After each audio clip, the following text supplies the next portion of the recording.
So let's look into the deployment and management aspect. So in this presentation, I'll be focusing on six main steps, all right? We'll be looking at the increased sign-in security with MFA, and we'll also be talking about conditional access with the MFA. We'll be looking at VPN services such as remote access on-premise and services. We'll be talking about deployment, security, and compliance services.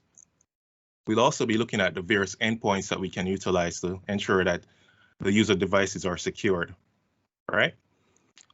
And we'll also be talking about what is needed to deploy a hybrid worker to be productive. And the last thing we'll be touching on in terms of the deployment and management phase is training, because training is always crucial. So the first step is, I would recommend, as always, is implementation of multi-factor authentication, otherwise known as MFA. As I said earlier, this requires the user to use a second verification method when signing into your organization. So once this user is trying to access your Microsoft 365 tenant, you will need to have a second verification method, right? So an example of a verification method includes the Microsoft Authenticator app. Are you guys familiar with this app? There's this app in the Play Store with this icon right here. So this is the Microsoft Authentication app. Once a user tries to access the Microsoft 365 tenant, they will get a prompt on their authentication app to verify that this user is indeed trying to access this tenant. So the goal of the MFA is to create a layered defense, right?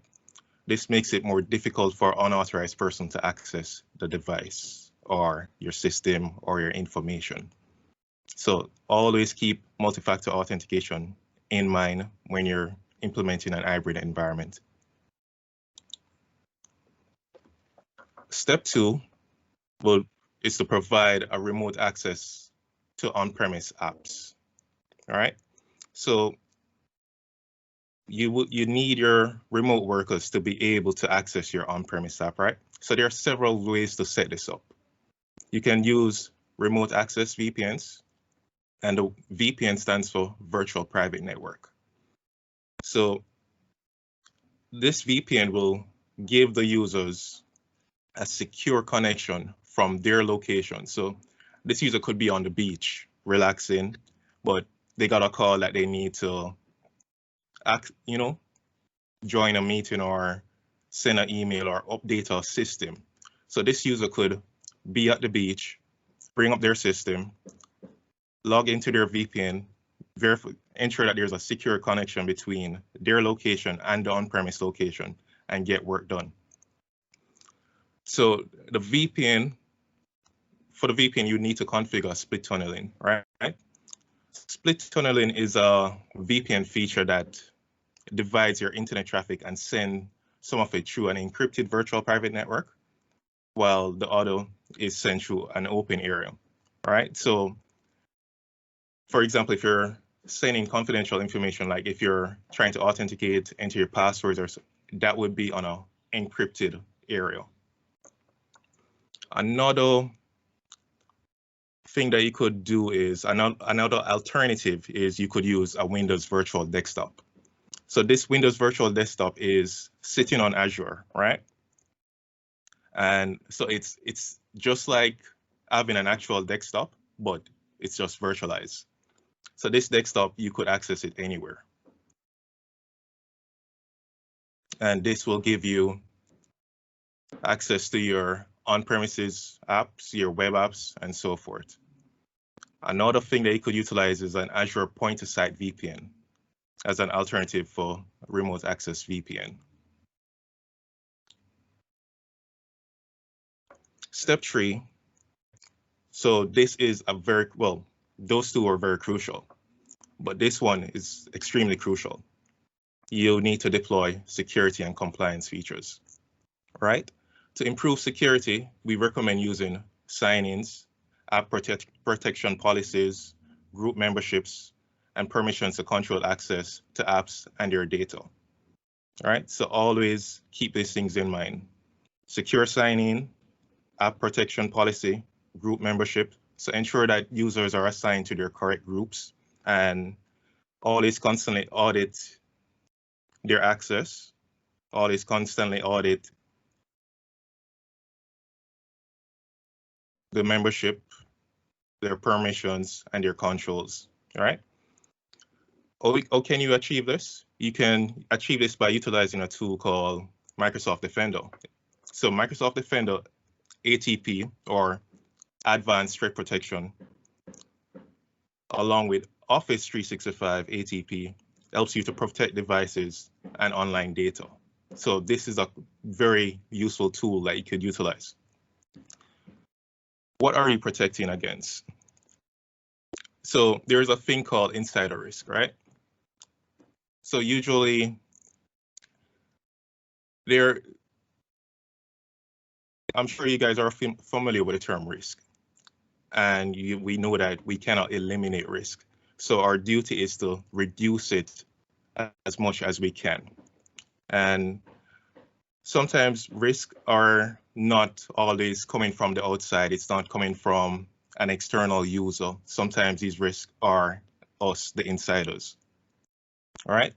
So we need to have in mind an insider risk management policy, which helps us to reduce risks such as intellectual property theft or any form of leakage. So we always need to remember that our inside users are the most riskiest ones because they are privy to certain information. So we need to keep that in mind.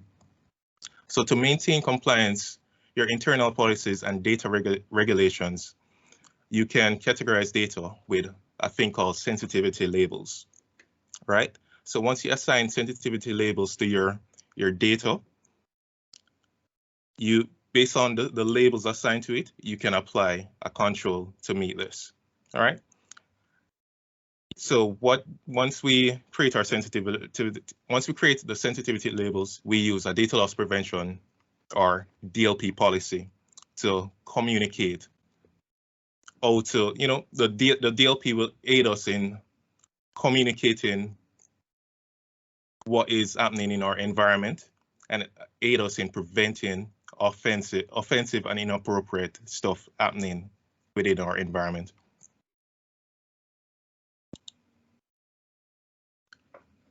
So step 4. Step 4 speaks to the deployment of endpoint management for your devices. All right, so one of the main tools that we could utilize in our Microsoft 365 environment is the endpoint manager. This is a beast of a tool. All right, so the Microsoft endpoint manager includes Microsoft Intune. Intune allows us to monitor and manage mobile devices within our network, right? So it gives us mobile device and application management. So that's the goal of Microsoft Intune. Microsoft Endpoint also offers Configuration Manager. The Configuration Manager is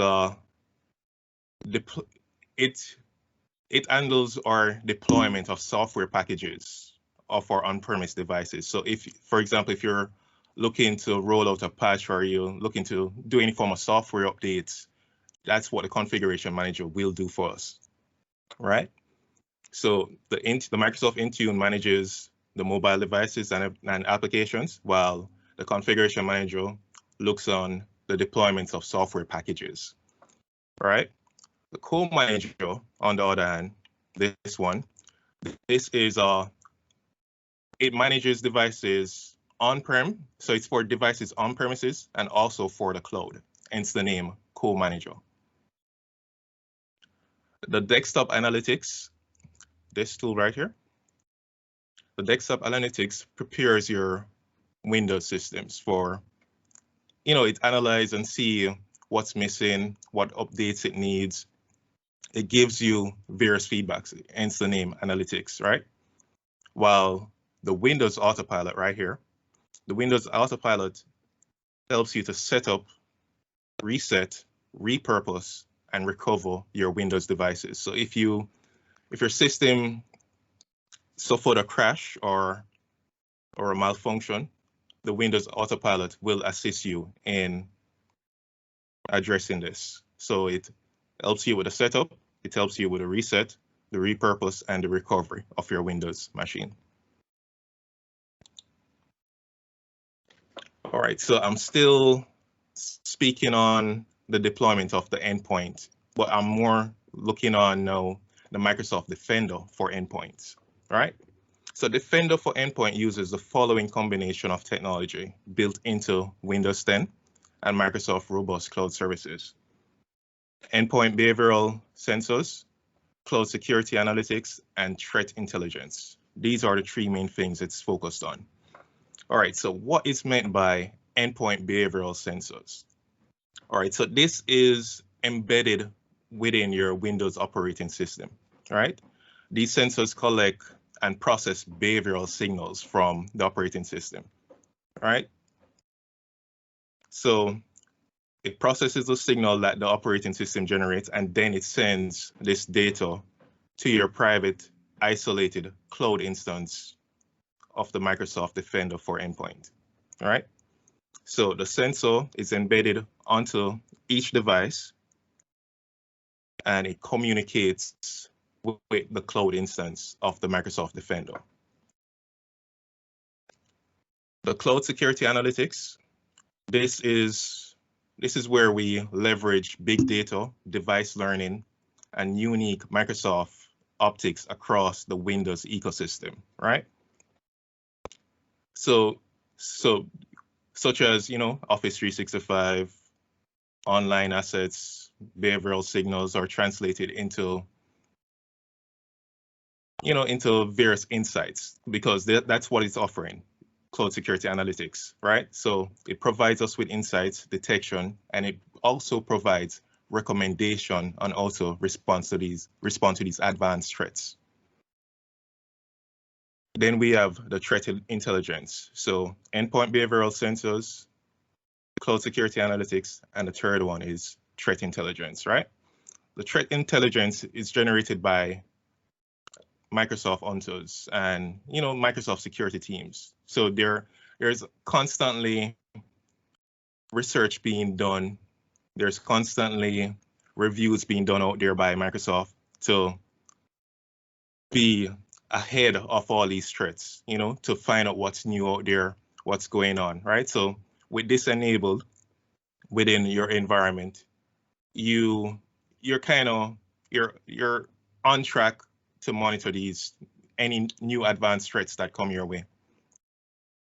So with threat intelligence, you'll be able to identify the type of tools that the hacker might be using, the technique that the hacker might be using, or any form of procedure, and this will generate alerts and warn you.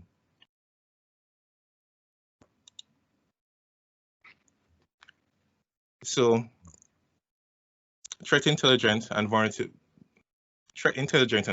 management for Microsoft Defender, right? It's a built-in capability used to prioritize risk-based threats. It discovers, it prioritizes, it offers remediation of the endpoint vulnerability. So that's what the threat vulnerability management does. It makes recommendation, it prioritizes risk from high to low and address it, right? It also provides an attack surface reduction. What is meant by attack surface reduction? So the attack surface reduction is a set of capabilities that provides a first line of defense in the attack, right? By ensuring the configuration settings are properly set and exploit mitigation techniques are applied, the capability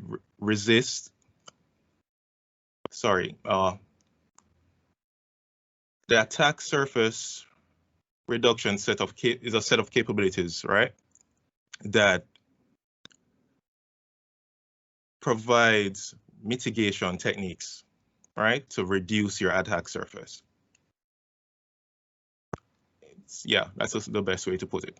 So we also look at next generation protection. There's a thing called next generation protection within Microsoft Defender, right? This further reinforces the security parameters of your network. Microsoft Defender endpoint uses next generation protection right? To catch all types of emerging threats. So it's always learning. It's always trying to be ahead of what's going on, trying to learn what's new, trying to see what's the new technique being used, and so forth. And it's always updating its library. It's always updating the signatures, the virus signatures, and so forth, just to be ahead.